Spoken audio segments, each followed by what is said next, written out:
Subscribe करें हमारे channel techno गुरु अमित को और साथ ही बेल आइकन को दबाना न भूलें ताकि जल्द से जल्द हमारे वीडियो आप तक पहुंच सके। नमस्कार दोस्तों, मैं आई अमित फिर से स्वागत करता हूं आपका टेक्नो गुरु अमित चैनल में। इससे पहले मैं आपको लगभग सारे टॉपिक करवा चुका हूं, लेकिन जो टॉपिक बच गए वो है स्ट्रक्चर, यूनियन और फाइल हैंडलिंग। और इन तीनों में भी बहुत सारे क्वेश्चन पूछे जाते हैं। तो आज हम जो सी लैंग्वेज का लास्ट टॉपिक है ये करते हैं। स्ट्रक्चर, यूनियन और फाइल हैंडलिंग क्या होती है मैं आपको प्रॉपर इसके अंदर बताऊँगा आपको। देखो दोस्तों, स्ट्रक्चर से पढ़ने से पहले आपको बता दूं, मैं आपको डेटा टाइप आप पढ़ चुके हो कि डेटा टाइप्स क्या होते हैं। जैसे फॉर एग्जांपल आप इंटीजर हो गया, तो इंटीजर एक डेटा टाइप है, फ्लोट एक डेटा टाइप है। इनके बारे में आप पढ़ चुके हो। आपको भी बताया कि फ्लोट कितना लेता है, 4 बाइट लेता है, इंटीजर लेता है 2 बाइट लेता है। तो ये आपको पता है कि इंटीजर के अंदर इंटीजर वैल्यू स्टोर कर सकते हैं वेरिएबल में, फ्लोट वेरिएबल में फ्लोट की वेरिएबल स्टोर कर सकते हैं। तो मतलब आपको किसी एक प्रकार के डेटा को होल्ड करने के लिए आपको अलग उसी प्रकार का एक वेरिएबल बनाना पड़ेगा, और अलग अलग प्रकार के डेटा को होल्ड करने के लिए अलग अलग प्रकार के वेरिएबल बनाने पड़ेंगे। तो जैसे मैं आपको एक छोटा सा एग्जांपल समझाता हूँ जिसमें आपको समझ में आएगा कि क्या दिक्कत कहाँ आएगी। जैसे फॉर एग्जांपल एक अपने है एम्प्लॉई, EMP एम्प्लॉई है, कोई भी किसी भी एम्प्लॉई का नाम ले लो। तो वो एम्प्लॉई है, तो उस एम्प्लॉई का क्या होगा, एम्प्लॉई का नंबर होगा, यानी उसका ID वगैरह कुछ होगा। एक एम्प्लॉई का नाम होगा, एक एम्प्लॉई का एड्रेस होगा, ठीक है। एक एम्प्लॉई का इंटेंसिव होगा, इंटेंसिव मतलब जो उसको मिलता है, भत्ता वगैरह मिलता होगा वो। एक जो उसकी टोटल सैलरी होगी। तो ये में डेटा है किसा, एक एम्प्लॉय से रिलेटेड डेटा है। अब आपको पता है एम्प्लॉय नंबर ले लिया मैंने इंटीजर। ये डेटा टाइप क्या है, इंटीजर। नेम क्या हो गया, कैर। एड्रेस क्या हो गया, कैर। और उसका इंटेंसिव वो किस में पॉइंटों में आ सकता है, इसलिए मैंने ले लिया फ्लोट। और टोटल ये भी क्या ले लिया, फ्लोट। तो देखो मैंने डेटा टाइप्स क्या है, सब अलग अलग है। अब मुझे टोटल को स्टोर करने के लिए अलग से वेरिएबल लूँ, इसके जो इंसेंटिव है उसको लिए अलग से वेरिएबल लूँ, एम्प्लॉई के जो नंबर है, ID है, उसके लिए अलग से वेरिएबल, नेम के लिए अलग से वेरिएबल और एड्रेस के लिए अलग से वेरिएबल। मतलब जो 5 अलग अलग वेरिएबल मेरे को इनिशियलाइज करने पड़ेंगे, उनकी वैल्यू इसमें डालनी पड़ेगी। तो 5 तरीके होंगे। लेकिन देखो पाँचों वेरिएबल जब मैं यूज कर लूँगा तो पाँचों अलग अलग जगह हैं। मैं चाहता हूँ इन पाँचों को केवल मैं एक ही जगह बना लूँ, एक ऐसा डेटा बना लूँ जिसमें पाँचों के पाँचों उसमें क्या हो, शामिल हो। इस चीज़ को बनाने के लिए बनाया गया था स्ट्रक्चर। स्ट्रक्चर का मतलब एक निर्माण। तो इसको बनाने के लिए स्ट्रक्चर बना। अभी यूज कैसे होगा देखिए। फॉर एग्जांपल अब मैं क्या कर दूं, इसको एक सिंगल डेटा टाइप में बना दूं। मतलब क्या, मैं ऐसे लिखूंगा और ये मैंने कर्ली ब्रैकेट डाल दिया। अब सब इसमें डाल दूंगा मैं। जैसे फॉर एग्जाम्पल इसमें ही मैं डाल दूंगा, सबसे पहले मैं इसकी टोटल जो किस में आएगी, फ्लोट में। इंसेंटिव वो किस में आएगा, फ्लोट में। उसके बाद में आएगा एम्प्लॉय की ID, वो किस में आएगी, इंटीजर में। फिर आएगा एम्प्लॉय का नाम, वो किस में आएगा, कैर में। और एड्रेस वो भी किस में आएगा, कैर में। तो देखो पांचों चीज़ मैंने एक ही चीज़ में डाल दी, और उसको बोलते हैं एक सिंगल डेटा टाइप जिसका नाम होगा स्ट्रक्ट। STRUCT, स्ट्रक्ट कीवर्ड हमें लगाना पड़ेगा। तो इससे फ़ायदा क्या हुआ कि हमें एक ही जगह पे सारे डेटा टाइप्स हो गए, और हमें उसी डेटा टाइप्स के अंदर क्या करने हैं, सब डेटा डाल देंगे। जैसे इसका नाम भी डाल देंगे, उसका ID डाल देंगे, उसका एड्रेस डाल देंगे, उसका इंसेंटिव डाल देंगे, टोटल डाल देंगे। सब हमें एक ही जगह पर डालने को मिल जाएगा। तो हमारा काम क्या हो जाएगा, ईजी हो गया। तो बेसिकली स्ट्रक्चर क्या हुआ, तो structure is a collection of different data types. देखो डिफरेंट हो गया, डेटा टाइप सब अलग अलग है। Different data types which are group together, सबको हमने क्या कर दिया, ग्रुप कर दिया एक साथ में। And each element in a C structure is called member, और हर किसी जो इस स्ट्रक्चर का जो इसके ब्रैकेट के अंदर लिखा होगा वो क्या कहलाएगा, उस स्ट्रक्चर का मेंबर कहलाएगा। If you want to access structure member in C structure variable should be declared, तो अगर उसको मेंबर को आप क्या कर सकते हो, वहाँ से आप एक्सेस भी कर सकते हो। Many structure variable can be declared for some same structure and memory will be allocated for each separately. अब आपको इसको मैं थोड़ा सा सिंपल से इसका एग्जांपल बताया हूँ, बाकी तो आप थ्योरी पढ़ लेना। देखो इसका सिंटेक्स क्या होता है, सबसे पहले लिखोगे स्ट्रक्ट कीवर्ड, फिर लिखोगे उस डेटा टाइप का नाम जिस नाम से आप डेटा टाइप बनाना चाहते हो। तो स्ट्रक्ट और स्टूडेंट ये पूरा लिखने का मतलब हुआ है हमारा अभी तक सिर्फ क्या बना है, डेटा टाइप बना है। ये बन गया एक डेटा टाइप, किस नाम से बन गया, स्ट्रक्ट स्टूडेंट नाम से हमारा डेटा टाइप बन गया, जिसके अंदर क्या है, इंटीजर A है और कैरेक्टर B, कैर B। तो मतलब देखो एक तो इंटीजर भी आ गई, कैर आ गई, तो दोनों क्या होगी, अलग अलग डेटा टाइप्स हो गए। उसको हमने सिंगल एक डेटा टाइप के अंदर बना दिया है। अब इसका साइज कितना होगा, तो साइज देखिए इंटीजर कितना लेता है, 2 बाइट, कैरेक्टर लेता है A बाइट, इसका साइज कितना हो गया, 3 बाइट। इस डेटा टाइप का साइज़ क्या होगा 3 बाइट, क्योंकि हर डेटा टाइप का साइज़ होता है, उसका भी क्या होगा एक साइज होगा। उसी प्रकार से अगर मैंने इसके अंदर साथ में फ्लोट डाल दूँ, फॉर एग्जांपल फ्लोट, इसमें फ्लोट डाल दूँ, मैं फ्लोट सी लिख दूँ। अब बताओ इंटीजर 2 हो गया, कैरेक्टर जो हो गया ये हो गया आपका 10, और सॉरी ये गलत हो गया यहाँ पर कि इंटीजर ए था और कैरेक्टर में 2 बाइट 1 बाइट लेता, लेकिन यहाँ पे कितने बाइट है 10 है, तो ये हो गए 10 और 2 12, यहाँ हो गए थे 12। अब इन्हें फ्लोट और जोड़ दिया, फ्लोट और जोड़ दिया तो 12 और फ्लोट में कितने होते हैं 4, तो 12 और 4 16। इस पूरे डेटा टाइप्स का साइज कितना हो गया 16। अब इसमें चाहे डबल जोड़ दो, डबल जोड़ दोगे तो कितना 8 और बढ़ जाएगा, 16 और 8 24। इस प्रकार से जितने डेटा से आप डालते रहोगे उनका जो साइज होगा, टोटल उनका जो साइज होगा वो क्या होगा, इस स्ट्रक्चर डेटा टाइप का साइज होगा। क्लियर? तो ये होता है स्ट्रक्चर जिसमें आप डिफरेंट डेटा टाइप्स को एक साथ में ग्रुप कर देते हो और फिर आप उसमें जो वैल्यू लोगे तो वो उसके आपके लिए क्या रहेगा, ईजी रहेगा। अगर आप नहीं समझे हो तो आप इसे एग्जांपल से समझ जाओगे। देखो ये एग्जांपल में क्या किया मैंने, एक स्टूडेंट है, उसका मैंने डेटा बनाया स्ट्रक्ट स्टूडेंट, उसकी आईडी, उसका नाम, उसका परसेंटेज। अब बताओ इसका साइज क्या है। इंटीजर कितना लेता है 2, कैर नेम 20, इसका एक कैरेक्टर क्या लेता है 1 बाइट लेता है, 20 है तो 20 बाइट लेगा। फ्लोट है कितने लेता है 4, तो 20 और 4 24 और 2 26। इस पूरे स्ट्रक्चर डेटा टाइप्स का जो हमने स्टूडेंट नाम का बनाया है डेटा टाइप्स का साइज क्या है 26 बाइट्स आ गया। ठीक है, अब मैंने इसको यहाँ पर पूरा क्या कर दिया, मैंने डिफाइन कर दिया यहाँ पर कंप्लीट, ये बना दिया मैंने, डेटा टाइप बना दिया। किस नाम से बन गया, स्ट्रक्ट स्टूडेंट नाम से। अब देखो नीचे क्या मैंने लिखा है, इंटीजर मैंने के अंदर लिया है स्ट्रक्ट स्टूडेंट और रिकॉर्ड। अब जैसे पहले मैं लिखता था इंट, फॉर एग्जांपल हम लिखते हैं इंट रिकॉर्ड, ये मुझे फॉर एग्जांपल लिखना था, तो मैंने क्या किया यहाँ पे लिखा डेटा टाइप और उसका नाम लिखा वेरिएबल का नाम। अब मेरा डेटा टाइप क्या बन गया, स्ट्रक्ट स्टूडेंट मेरा क्या बन गया, एक डेटा टाइप बन चुका है। तो मैंने पहले डेटा टाइप लिखा, उसके बाद में वेरिएबल का नाम, सेम वही चीज़ लिखी है और उसको इनिशियलाइज कर दिया 0 से, नल मतलब इसमें कुछ भी नहीं है, 0 है। अब आपको उसके किसी भी मेंबर को एक्सेस करना है तो आपको जो डॉट ऑपरेटर है उसको यूज करना पड़ेगा, रिकॉर्ड डॉट ID। तो रिकॉर्ड किसको रिप्रेजेंट कर रहा है, रिकॉर्ड रिप्रेजेंट कर रहा है इस ब्लॉक को। इसमें क्या है ID, इसका एक मेंबर है तो रिकॉर्ड डॉट ID हो जाएगा, उसकी वैल्यू क्या चले जाएंगे हमें 1, उसके अंदर हम स्टोर कर देंगे। फिर str कॉपी, स्ट्रिंग कॉपी क्या करती है, इसको किसमें कॉपी कर देगा, रिकॉर्ड डॉट नेम। अब डॉट नेम क्या आ गया, ये वाला, तो ये भी किसका है, उस डेटा टाइप्स का एक मेंबर है रिकॉर्ड डॉट नेम, उसके अंदर राजू को कॉपी कर देगा। फिर है रिकॉर्ड डॉट परसेंटेज, उसमें से 86.5 डाल देगा क्योंकि वो फ्लॉट है, तो देखो परसेंटेज में क्या होगा, इसको डिनोट करेगा। तो आप ध्यान रखना तीनों को एक्सेस करने का तरीका क्या है, डॉट लगा रहा है बीच में। अब हो गया, अब इनको प्रिंट करवाएगा तो रिकॉर्ड डॉट ID प्रिंट करेगा तो क्या प्रिंट होगा 1, रिकॉर्ड डॉट नेम प्रिंट करेगा तो प्रिंट होगा राजू, और रिकॉर्ड डॉट परसेंटेज प्रिंट करेगा तो 86.5, ये तीनों आपके प्रिंट हो जाएंगे। तो ये होता है दोस्तों स्ट्रक्चर, डिफरेंट डेटा टाइप्स को आप एक साथ में ग्रुपिंग करके यूज कर सकते हो। इसको डिक्लेयर करने का तरीका एक और होता है, देखो यहाँ पर मैंने यहाँ पर लिखा है रिकॉर्ड को, आप चाहो तो यहाँ पर जैसे ही ये प्रोग्राम खत्म होता है इस जगह पर यहीं पर उसका नाम लिख दो रिकॉर्ड, तो ये क्या बन जाएगा, ये तो हो गया डेटा टाइप और ये हो गया आपका वो वेरिएबल का नाम जो उस डेटा टाइप्स का बनाना चाहते हो। लेकिन दोस्तों ये ज़्यादा हम यूज़ नहीं करते हैं, इसको ज़्यादा यूज़ नहीं किया जाता है, यूज़ किया जाता है दोस्तों इसी मेथड को यूज़ किया था जो मैंने आपको पहले बताया। लेकिन मेथड दोनों सही हैं, किसी भी प्रकार से आप यूज कर सकते हो, बाकी जो तरीका है नीचे वो आपका एकदम सेम रहेगा, पहले की तरह रहेगा। ठीक है, अब बात करते हैं दोस्तों यूनियन की। तो यूनियन को मैं आपको थ्योरी तो इसमें दे रखी है, लेकिन मैं आपको सीधा पहले सिंपल समझा देता हूँ यूनियन काम क्या करता है। सिंटेक्स तो देखो वही है, यूनियन का यूनियन है टैग नेम, जैसे फॉर एग्जांपल यूनियन स्टूडेंट हो गया, स्ट्रक्ट की जगह क्या वर्ड आ गया, यूनियन आ गया, बाकी आपका कोई भी चेंज नहीं हुआ, वैसा वैसा रखा। लेकिन चेंज कहाँ होगा वो बताता हूँ मैं आपको, चेंज होगा इसके साइज में।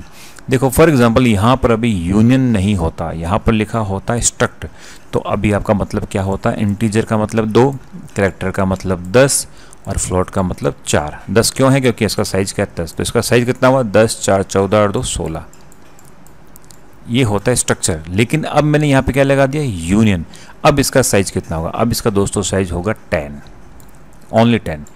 वो क्यों, इसमें जितने भी मेंबर होंगे उसमें से मैक्सिमम साइज को ले लेगा। मैक्सिमम साइज किसका है, कैर का, कितना है 10 ले लेगा। अब ये केवल 10 ब्लॉक की मेमोरी जो है, 10 बाइट की जो मेमोरी है वो ही आपकी रिजर्व रखेगा और मेमोरी रिजर्व नहीं करेगा। रीज़न क्यों, क्योंकि इस एक ब्लॉक से सब डेटा टाइप्स को आप रिप्रेजेंट कर सकते हो। वो कहलाता है आपका यूनियन। जैसे फॉर एग्जांपल इंटीजर है, इंटीजर की वैल्यू कितनी होती है, साइज कितना होता है 2 बाइट्स, तो 2 बाइट्स भी आप इसमें यूज़ कर सकते हो। 10 पूरा लेना हो तो 10 पूरा भी ले सकते हो। और अगर फ्लोट एवरेज है तो फ्लोट का कितना होता है 4, तो 1 2 3 4 बाइट्स आप इसके फ्लोट के भी ले सकते हो। तो मतलब एक ही ब्लॉक से आप सारे के सारे डेटा टाइप्स को रिप्रेजेंट कर सकते हो, दैट इज कॉल्ड यूनियन। अब फॉर एग्जांपल मैं इसमें चेंज करता हूँ, मैं इसमें एक कैर और जोड़ता हूँ, कैर ए, उसका साइज करता हूँ दोस्तों 14। अब बताओ मुझे कि इसका मैक्सिमम क्या साइज होगा। इसका मैक्सिमम साइज होगा 14 का, 14 का, अब 10 नहीं होगा। क्यों? क्योंकि अब अगर आपने 14 नहीं लिया है तो 14 को कैसे रिप्रेजेंट करेगा, 10 में नहीं कर पाएगा, इसलिए मैक्सिमम साइज कितना लेगा 14। अब 14 में 2 भी रिप्रेजेंट हो सकता है, 10 भी रिप्रेजेंट हो सकता है, 4 भी हो सकता है और 14 खुद भी हो सकता है। तो एक बार में सबको अलग अलग मेमोरी रिजर्व नहीं करेगा, सबके लिए क्या करेगा कि एक मेमोरी रिजर्व करेगा। इसलिए क्या हो जाएगा, यूनियन के अंदर आप एक बार में सिर्फ एक डेटा टाइप के जो वैल्यू है उसी को ही शो कर सकते हो, दैट इज कॉल्ड यूनियन। अब पढ़िए इसको, लाइक स्ट्रक्चर की तरह होता है, डिफरेंट डेटा टाइप्स इसमें डालते हैं, each element in A union is called member होता है। और बेसिकली जो मेन चीज़ें जो है वो मैंने अंडरलाइन कर रखी है यहाँ, सॉरी ये ब्लॉक में डाल रखा है मैंने। We can access only 1 member of union at a time, एक बार में हम सिर्फ एक ही यूनियन के मेंबर को एक्सेस कर सकते हैं। Union allocates 1 common storage spaces for all its members, सब मेंबर्स के लिए क्या करेगा, केवल एक मात्र स्टोरेज देगा, जो क्या होगा मैक्सिमम बड़े से बड़ा होगा। We can not access all member values at the same time in unions, हम यूनियन के अंदर सबको एक साथ में एक्सेस नहीं कर सकते, क्योंकि हमारे पास में मेमोरी का जो ब्लॉक है वो एक कॉमन ब्लॉक है, उसमें मैक्सिमम कोई एक बार में एक वैल्यू को ही हम शो कर सकते हो। तो बेसिकली ये फ़र्क हो गया स्ट्रक्चर और यूनियन के अंदर। बाकी इनका सिंटैक्स और लिखने में कोई फ़र्क नहीं है, केवल नाम स्ट्रक्ट कीवर्ड की जगह क्या यूज हो जाएगा, यूनियन। आगे बात करते हैं दोस्तों फाइल हैंडलिंग के बारे में कि सी में फाइल क्या होते, कैसे हैंडल करते हैं। सी में दोस्तों फाइल जो होती है आपको पता है वो फाइल कहाँ पे स्टोर रहती है, सेकंड स्टोरेज के अंदर, हार्ड डिस्क के अंदर क्या रहती है, बेसिकली स्टोर रहती है। अब फाइल भी दो प्रकार की होती है, एक होती है टेक्स्ट फाइल आस्की कोड के अंदर, एक होती है बाइनरी फाइल 0-1 फॉर्मेट के अंदर। टेक्स्ट फाइल और बाइनरी फाइल के अपने अपने जो फंक्शंस होते हैं वो अलग अलग फंक्शंस होते हैं, इन पर रन होते हैं। बेसिक जो फंडा होता है फंक्शन लगभग तो फंक्शन सेम होते हैं, लेकिन जो बेसिक फंडा होता है बता दूंगा अभी मैं आपको क्या चेंज होता है। तो बाइनरी फाइल टेक्स्ट फाइल होता है, ये तो आपको बता दिया। और 4 प्रकार के ऑपरेशन पे होते हैं इन फाइल्स पे। पहला होता है ओपनिंग, यानी क्रिएट फाइल पे कुछ लिखने के लिए उसको ओपन करना, क्लोज करना, रीड करना और राइट करना। 4 ही बेसिक फंक्शन होते हैं। फंक्शन का कुछ वैसे तो आगे पूरी लिस्ट बताऊंगा, लेकिन थोड़ा समझ लेते हैं कि जैसे फॉर एग्जांपल एफ ओपन, यानी फाइल को ओपन करना। तो क्या होगा, किसी फाइल को ओपन करने के लिए आप लिखोगे एफ ओपन कॉन्स्ट कर, इसको मैं आपको पूरा बता देता हूँ लिखने का तरीका एक्चुअल में क्या है। ये है आपका लिखने का तरीका, ये लिखने का तरीका हो गया। तो ये एफ पी क्या हो गया, पॉइंटर वेरिएबल। पॉइंटर वेरिएबल मतलब जहाँ पर आपका फाइल पड़ी है उसका एड्रेस, तो पॉइंटर वेरिएबल होगा। उस एड्रेस पे आपने क्या कर दिया, फाइल को ओपन की है, फाइल का नाम, किस फाइल को ओपन किया और मोड, किस मोड में, रीड राइट कौन से मोड में आपको उसको ओपन करना है, वो आपको मोड यहाँ पर लिखना पड़ेगा। ठीक है, अब आपको मोड नहीं पता है तो मोड देख लीजिए। मोड होते हैं कई प्रकार के, बेसिकली ये 6 प्रकार के मोड होते हैं, आर, डब्ल्यू, ए, फिर R plus, W plus, A plus, ये 6 मोड होते हैं। तो आर का मतलब open a file in read mode, read mode में ओपन करेगा and set pointer to the first character in the line, और आपके पॉइंटर को पहले कैरेक्टर पर लाकर छोड़ देगा। अगर आपकी फाइल ओपन नहीं होती है तो इसको रिटर्न नल कर देगा, नल वैल्यू आपको रिटर्न कर देगा, ताकि पता लग जाएगा इसका आपकी फाइल अभी तक रीड नहीं हुई है। इस कंडीशन में आप वहाँ पे कंडीशन चेक भी कर लोगे। इफ़ जो आपने जो कंडीशन करी है वो जो फाइल जो वैल्यू है उसकी वो आप नल से चेक करोगे, इक्वल टू नल है, इसका मतलब आपकी फाइल अभी तक ओपन नहीं हुई है। दूसरा है डब्ल्यू, ओपन से file in write mode, it returns null if file could not be opened, इसको केवल राइट मोड पे ओपन करेगा। और आर क्या करेगा, रीड मोड पे ओपन करेगा, बाकी काम इक्वल है। फिर है ए, ओपन से file in append mode, it returns null if file could not be open. Append मतलब इसके पीछे कुछ जोड़ने के लिए क्या करेगा, आप ए के अंदर ओपन करेगा। फिर आर डब्ल्यू प्लस और एक होता है ए प्लस। आर प्लस क्या करेगा, ओपन से file for read and write mode, दोनों के अंदर रीड भी करेगा और राइट भी करेगा, and set pointer to the first character in line. W plus क्या करेगा, ओपन से file for read and write mode and sets pointer to the first character in the line. ठीक है, दोनों लगभग आपका यही काम करेंगे।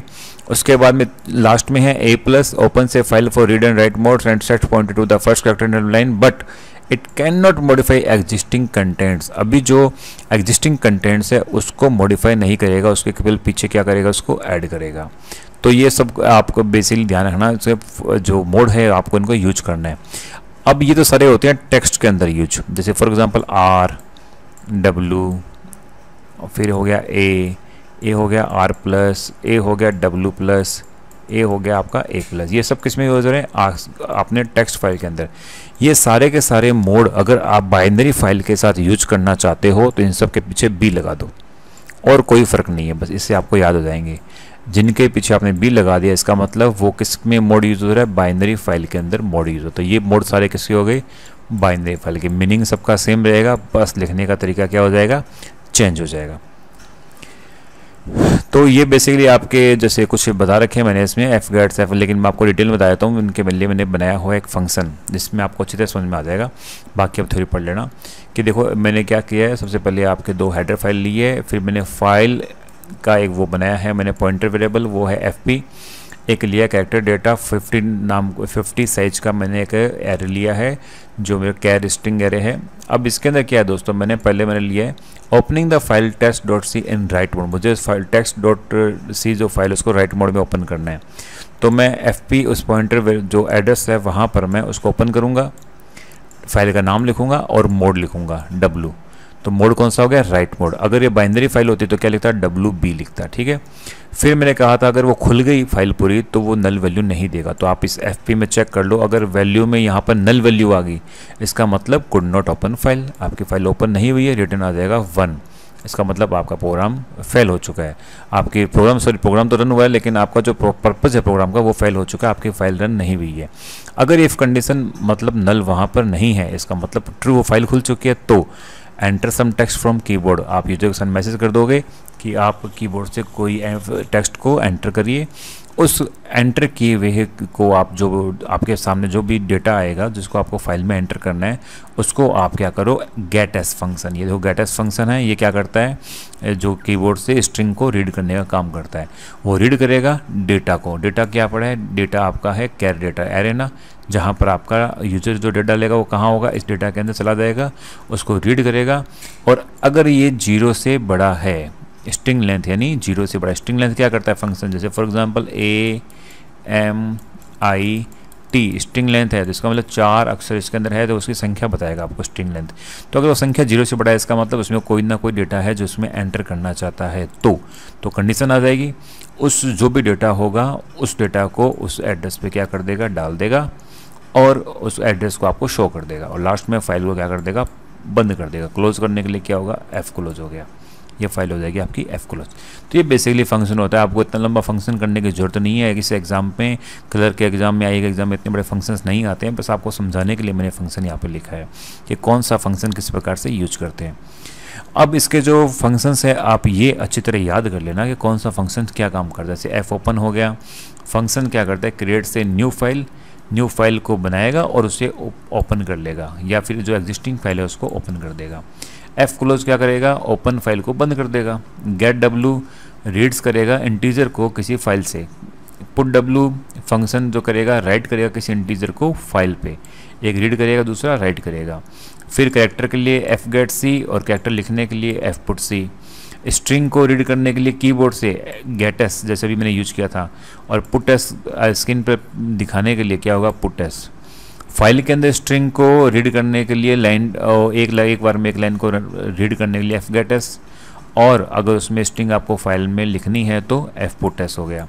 आपको ये चेक करने का है कि आपका जो फाइल है वो उसका लास्ट आ चुका है या नहीं आ चुका है, तो आप क्या लिखोगे, FE of find end of file function जो है इसको आप यूज करोगे एंड ऑफ फाइल है कि नहीं इसको चेक करने के लिए। F गेट कैर, F print F, F scan F, ये फंक्शन आप देख लेना, आप इनको अच्छी तरह याद कर लेना फंक्शन कौन सा फंक्शन क्या काम करता है। जैसे अभी देखो इसमें ये भी बहुत इंपॉर्टेंट होता है F सीक, कि आपका फंक्शन मूव्स करेगा फाइल का जो पॉइंटर है उसको कहाँ भेजेगा, गिवन लोकेशन पर, जहाँ पर आप उसे भेजना चाहते हो वहाँ पर भेज देगा। सीक सेट क्या करेगा, आपके पॉइंटर जो आप जो भी वहाँ पे कर्सर जो आप जहाँ पे लिखना चाहते हो उसको कहाँ भेजेगा, बिगनिंग ऑफ द फाइल के स्टार्टिंग में। सीक स्कर इसका क्या करेगा, फाइल के पॉइंटर को आप जो भी लोकेशन दोगे वहाँ पर भेज देगा। एक सीक एंड होता है जो कहाँ भेजेगा, सबसे लास्ट में भेजेगा। तो एक भेजेगा स्टार्टिंग में, एक आपके डिजायर्ड लोकेशन पर, एक सबसे लास्ट में। एक बताएगा एफटेल, ये बताएगा कि current position of the pointer की क्या है, वो आपको बताएगा एफटेल। एक होगा रिवाइंड, रिवाइंड भी क्या करेगा, फाइल पॉइंटर पोजीशन और बिगिनिंग ऑफ द फाइल करेगा, ये भी बिगिनिंग भेजने के लिए काम करेगा। तो 2-3 फंक्शन एक से काम करते हैं। गेट सी आपको बताया था, फंक्शन रीड्स करेगा character from file. Get C H जो अपने यूज करते हैं, function reads character from keyboard. Get C H मैंने पहले बताया था कि जो गेट सी एच है वो जो भी आप रीड करेगा उसको आपकी स्क्रीन पर शो नहीं करेगा, लेकिन गेट सी एच उसको स्क्रीन पर शो कर देगा। गेट केयर फंक्शन रीड करेगा कैरेक्टर को फ्रॉम कीबोर्ड से। बाकी put C, put char, print F, sprint, scan F, remove, flush, ये सब आपको पढ़ लेना। इसमें कौन कौन सा फंक्शन क्या काम करता है, सिंपल फंक्शन बताते हैं इसमें, ठीक है। तो दोस्तों ये फाइल्स के बारे में है और स्ट्रक्चर यूनियन के बारे में है। ये बेसिक ओवरव्यू है, इससे ज़्यादा मुझे लगता नहीं है कि आपके आईए के एग्ज़ाम या कलर के एग्ज़ाम के अंदर इससे ज़्यादा कुछ पूछते हैं। इससे ज़्यादा के लिए आपको क्या करना पड़ेगा, आपके इसके प्रैक्टिकल करने पड़ेंगे। आपको उसका डीप नॉलेज चाहिए तो आप इसकी बुक से पढ़िए, बहुत ज़्यादा आप अच्छे से पढ़ोगे, डीप नॉलेज पढ़ोगे, तभी आपको इनके बारे में प्रॉपर नॉलेज होगा। अदरवाइज जो सी लैंग्वेज के क्वेश्चन आते हैं, 15 से 20 क्वेश्चन आते हैं, उनके लिए जो जितना मैंने सी लैंग्वेज करवाया है वो ओवरव्यू मेरे हिसाब से इनफ है। तो आप और ज़्यादा पढ़ना चाहते हो तो और पढ़िए, और मैं आपको रिकमेंड भी करता हूँ कि एटलीस्ट एक बार आप थोड़े नोट्स, जो मैंने आपको सी लैंग्वेज के जो नोट्स दिए हैं, हिंदी के नोट्स दिए, उनको पूरा कंप्लीट पढ़े, उसके बाद ही आप एग्ज़ाम में जाए, ताकि आपका सी लैंग्वेज का पोर्शन कंप्लीटली हो जाएगा। उसके बाद में छोटे छोटे ऐसे क्वेश्चन जैसे मैंने करवा रखे हैं, ऐसे छोटे छोटे क्वेश्चन करिए ताकि उनका आउटपुट आपको पता लगे क्या आउटपुट आता है, क्योंकि 2 क्वेश्चन मेरे हिसाब से आउटपुट के भी आएंगे कि किस चीज़ का क्या आउटपुट निकलेगा। लेकिन ज़्यादा समय उसमें ख़राब ना करें, ज़्यादा समय आप अपना थ्योरी में लगाएं, ठीक है दोस्तों। तो सी मेरे तरफ से यहाँ पर ख़त्म है। अगर मैं आउटपुट के लिए मेरे पास में समय बचा तो मैं कुछ क्वेश्चन बनाऊंगा जिसमें आउटपुट भी आप देख सकते हो किसका क्या आउटपुट निकलेगा। अदरवाइज अगले अब हम ओप्स करेंगे। तो फिलहाल इसी के लिए इतना ही।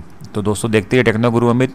अगर अभी भी आपने हमारा चैनल सब्सक्राइब नहीं किया तो प्लीज़ चैनल को सब्सक्राइब करिए, लाइक करिए, शेयर करिए। धन्यवाद।